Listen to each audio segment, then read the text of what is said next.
Hello दोस्तों, welcome to only IAS. देखिए, बहुत सारे एस्पिरेंट्स ऐसे होते हैं जिनको प्रीलिम्स और मेंस की प्रिपरेशन के बीच में काफ़ी कन्फ्यूज़न फील होती है कि दोनों की तैयारी कैसे करी जाए, मेंस की करी जाए, प्रीलिम्स की करी जाए, राइट।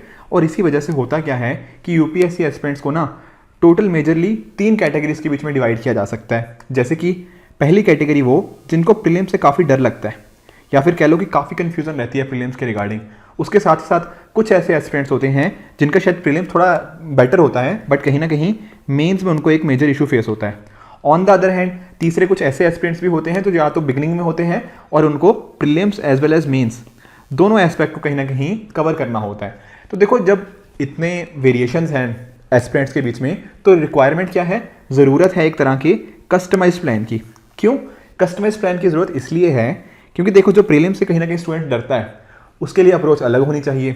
जो मेंस के लिए डरता है थोड़ा या मेंस के रिगार्डिंग कुछ कन्फ्यूजन होती है तो उसके रिगार्डिंग कुछ अलग अप्रोच होनी चाहिए। साथ ही साथ कुछ ऐसे एस्पिरेंट्स जो दोनों के साथ थोड़े सा अनकंफर्टेबल भी फील कर रहे हैं, एक तरह की इंटीग्रेटेड अप्रोच के हिसाब से वो यहाँ पर पढ़ सकते हैं, राइट। हम इनके बीच में डिस्कस भी करेंगे कि इसके पीछे का रीज़न क्या है, ऐसा होता क्यों है कि अलग अलग चीज़ के लिए अलग अलग कन्फ्यूजन ऐसे क्यों होती है, इसको डिस्कस करेंगे।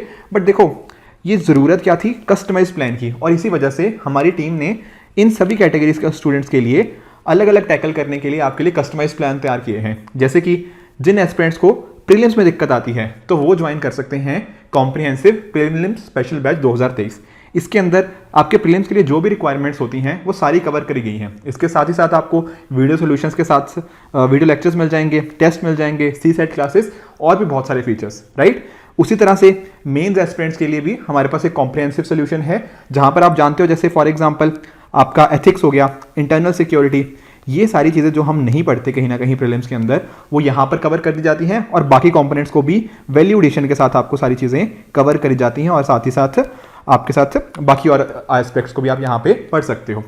उसके साथ ही जो एस्पिरेंट्स कहीं ना कहीं एक तरह से इंटीग्रेटेड मैनर में पढ़ना चाहते हैं, that is prelims plus mains, उनके लिए हमारा प्रारंभ बैच है। तो डेफिनेटली आप सभी इन कोर्सेज को चेक कर सकते हो, जिस अपनी रिक्वायरमेंट के हिसाब से उनमें एनरोल हो सकते हो। तो अब डिस्कस करते हैं कि भैया ये कंफ्यूजन के पीछे का रीजन क्या है। देखो, पहला रीजन है डिमांड ऑफ क्वेश्चंस। कैसे? देखो, आप प्रीलिम्स में अक्सर देखते हो जब द काइंड ऑफ क्वेश्चंस जो आते हैं वो थोड़े फैक्चुअल नेचर के होते हैं। ऑब्वियसली एनालिटिकल भी होते हैं कुछ क्वेश्चंस, बट कहीं ना कहीं फैक्चुअल क्वेश्चंस की तादाद ऐसा कह सकते हैं कि यहाँ पर ज़्यादा होती है as compare to mains, right.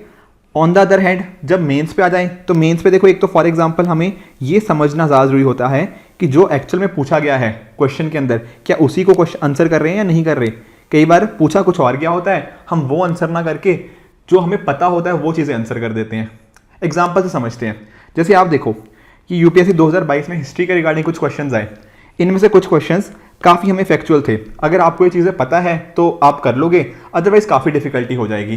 तो इस तरह के क्वेश्चंस को टैकल करने के लिए हमारी अप्रोच इस हिसाब से होनी चाहिए कि प्रीलिम्स के कॉरस्पॉन्डिंग हमें कुछ फैक्चुअल इन्फॉर्मेशन के बारे में अच्छा खासा नॉलेज होनी चाहिए। उसी तरह से आप देखो मेंस के एस्पेक्ट में 2022 का ये क्वेश्चन है। यहाँ पर एक तरह से हमसे क्या पूछा कि फेमाइंस किस हिसाब से कॉलोनियल इंडिया में अचानक से एक तरह से तेजी आई मिड 18th सेंचुरी में, तो इसके पीछे हमें रीजंस को एनालाइज करना था। ये एक जो क्वेश्चन हो जाता है काफ़ी एक तरह का, हमें इसमें एनालिसिस एक देना पड़ता है कि क्या रीजंस थे, क्यों ऐसा हुआ, ठीक है। तो आप इन क्वेश्चंस के माध्यम से एक्चुअल में समझ सकते हो कि हिस्ट्री थोड़ा प्रीलिम्स के ओरिएंटेड किस तरह से आप कर सकते हो एंड मेंस के हिसाब से आपको किस तरह से आपको एनालिसिस को एक प्रेजेंट करना होता है। इसके साथ ही साथ और रीजंस क्या है कंफ्यूजन के, दैट इज मॉक प्रैक्टिस। देखो, आपको क्या होता है प्रीलिम्स के अंदर एमसीक्यू प्रैक्टिस चाहिए। ऑन द अदर हैंड जब मैं बात करता हूँ मेंस की, वहाँ पर आपको प्रॉपर मॉक टेस्ट जो होते हैं 3 घंटे के हिसाब से, वो सारी चीज़ों की प्रैक्टिस करनी पड़ती है, दैट इज आंसर राइटिंग की प्रैक्टिस। अब इस आंसर राइटिंग में भी और मॉक टेस्ट में भी अलग अलग अप्रोच होती है। जैसे काफ़ी सारे स्टूडेंट्स ऐसे होते हैं जो पढ़ाई पे ज़्यादा फोकस करते हैं, रिवीजन के ऊपर कई बार हम उतना शायद फोकस नहीं करते या फिर एमसीक्यू टेस्ट नहीं देते। और यहाँ पर जब मैं बात करता हूँ मेंस की, तब तो एक मेजर कन्फ्यूजन है कि कितने टेस्ट लिखें, क्या लिखें, ठीक है। और होता क्या है इन दी एंड, बहुत ही कम एस्पिरेंट्स होते हैं जो एक्चुअल में जितने टेस्ट उन्होंने एनरोल किए होते हैं या फिर जितने टेस्ट वो चाहते हैं लिखना, उतने टेस्ट वो नहीं लिख पाते। तो ये एक मेजर रीज़न बन जाता है मेंस की तैयारी अच्छे से ना होने का। उसके साथ ही तीसरी चीज़ है सिलेबस के रिगार्डिंग ओवरलैप। जैसे आप जानते हो, जैसे मैं अभी बता रहा था ना, इंटरनल सिक्योरिटी हो गया, एथिक्स हो गया, आपका सोशल जस्टिस हो गया, राइट। उसके साथ ही साथ आपका इंडियन सोसाइटी हो गया। इस तरह से बहुत सारे टॉपिक्स हैं जो अलग से आपको मेंस के लिए पढ़ने पड़ते हैं। तो इसके लिए भी हमारे पास एक अलग अप्रोच होनी चाहिए, ताकि जो हमारे चीज़ें कहीं ना कहीं कुछ सब्जेक्ट्स का जो ओवरलैप नहीं है, उस सब्जेक्ट्स को कैसे कवर करना है, तो ये भी कन्फ्यूज़न इसके पीछे का भी एक कारण बन जाता है। चौथी चीज़ है टाइम मैनेजमेंट। टाइम मैनेजमेंट किस हिसाब से कि हम एग्ज़ाम को कैसे टैकल करेंगे।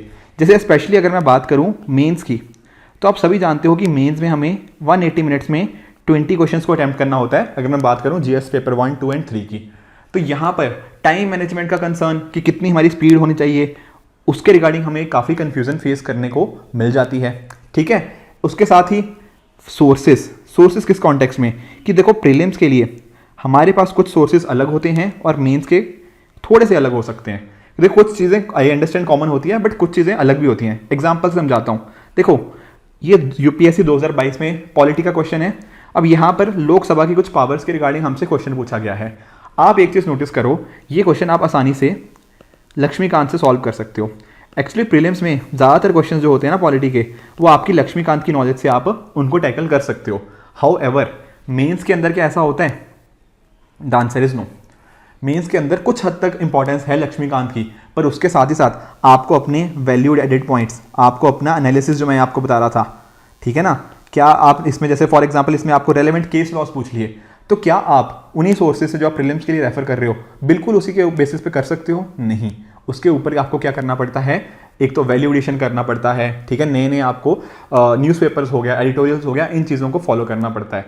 तो कहीं ना कहीं एस्पिरेंट्स के बीच में ये चीज़ भी काफ़ी कंफ्यूजन क्रिएट कर देती है कि प्रीलिम्स के लिए सोर्सेज थोड़े से अलग हैं एज़ कम्पेयर टू मेंस के सोर्सेज, और दोनों को कैसे हम आपस में इंटीग्रेट करें, यहाँ पर भी थोड़ी सी एक दिक्कत देखने को मिलती है। एंड साथ ही साथ लास्टली हमारी कुछ स्ट्रेटजी में भी फ्लॉज हो सकते हैं, जिसकी वजह से एस्पिरेंट्स अक्सर कंफ्यूज हो जाते हैं। जैसे एग्जांपल से समझाता हूँ। काफ़ी बार मैंने एस्पिरेंट्स को देखा है ना कि उनको ये तो पता होता है कि जैसे मेरा प्रीलिम स्ट्रॉन्ग है या मेरा मेन स्ट्रॉन्ग है, बट होता पता क्या है कि जो चीज़ उनकी स्ट्रॉन्ग होती है या जो चीज़ उनकी एक्चुअल में स्ट्रेंथ होती है, वो उसी को बार बार करते रहते हैं। और ऐसा स्पेशली प्रीलिम्स के केस में मैंने नोटिस किया है कि स्टूडेंट्स का प्रीलिम्स जैसे मान लो कि उनको पढ़ने में अच्छा लग रहे हैं, नए सब्जेक्ट्स पहली बार पढ़ने हैं, तो वो चीज़ें थोड़ा अच्छे भी आने लग जाती हैं, उन्हीं को बार बार पढ़े जा रहे हैं। उस वजह से होता क्या है कि जो वीक एरिया है जैसे मेंस है मान लो, उसकी तैयारी पीछे छूट जाती है। तो ये वजह भी कहीं ना कहीं एक इंपॉर्टेंट वजह बनती है, ये रीज़न भी, जिसकी वजह से क्या होता है, एक तो दिमाग में कन्फ्यूज़न आता है और हम अपनी चीज़ों को प्रॉपरली स्ट्रेटेजाइज नहीं कर पाते। अगर देखो इतने सारे रीजंस हमारे ये जो यूपीएससी जर्नी में हमारी कन्फ्यूज़न का कारण बनते हैं, तो ज़रूरत क्या है इस कन्फ्यूज़न को दूर करने की। वो कैसे कर पाएंगे? वो इसी तरह से है कि आपको अपने ना वीक एरियाज़ को आइडेंटिफाई करना पड़ेगा। क्लियरली पहले तो आइडेंटिफाई करो कि अगर जैसे हो सकता है कि आप में से कई बार मैंने स्टूडेंट्स को देखा है कि तीन बार हो गया, 4 बार हो गया, प्रीलिम्स दे रहे हैं बट प्रीलिम्स नहीं निकल रहा। हाउएवर हो सकता है कि उनका मेंस में आंसर राइटिंग वो बहुत अच्छी है। इसका उल्टा भी मैंने देखा है कि कुछ स्टूडेंट्स बार बार प्रीलिम्स तो निकाल पा रहे हैं बट मेंस के आकर अक्सर अटक जाते हैं। ठीक है, तो इस तरह से कैसे हमें आइडेंटिफाई करना है? हमें आइडेंटिफाई करना है कि हमारा वीक एरिया क्या है, क्या वो प्रीलिम्स के एस्पेक्ट है या वो मेंस के एस्पेक्ट है। एक बार आइडेंटिफाई कर लिया, क्लियरली हमने पिन पॉइंट कर लिया अपनी गलतियों को, उसके ऊपर वर्क करने की जरूरत है। फिर देखो कि प्रीलिम्स मेरा अगर नहीं हो रहा तो क्या मैं कर सकता हूँ उसके रिगार्डिंग, क्या मैं टेस्ट सीरीज कर सकता हूँ, किस तरह से मैं अपने क्वेश्चंस को अटेम्प्ट करूँ।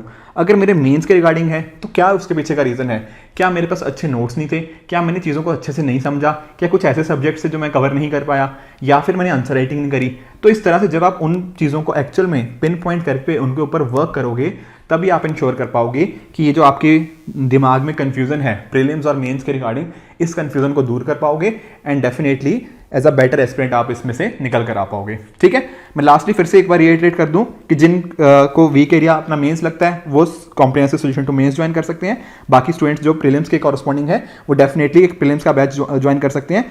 अदरवाइज जो इंटीग्रेटेड अप्रोच है वो भी जो स्टूडेंट्स करना चाहते हैं तो डेफिनेटली वो प्रारंभ बैच को ज्वाइन कर सकते हैं, जिसके अंदर सारे कंपोनेंट्स आपके कवर किए गए हैं। ठीक है, आई होप आपको आज की वीडियो काफ़ी इन्फॉर्मेटिव लगी होगी। ठीक है, कुछ एग्जांपल्स भी आपको समझ आए होंगे, उसी के बेसिस पे आप अपनी अपनी स्ट्रेटेजीज बना सकते हो। ठीक है, तो this is it for this video. Keep working hard, goodbye and good luck.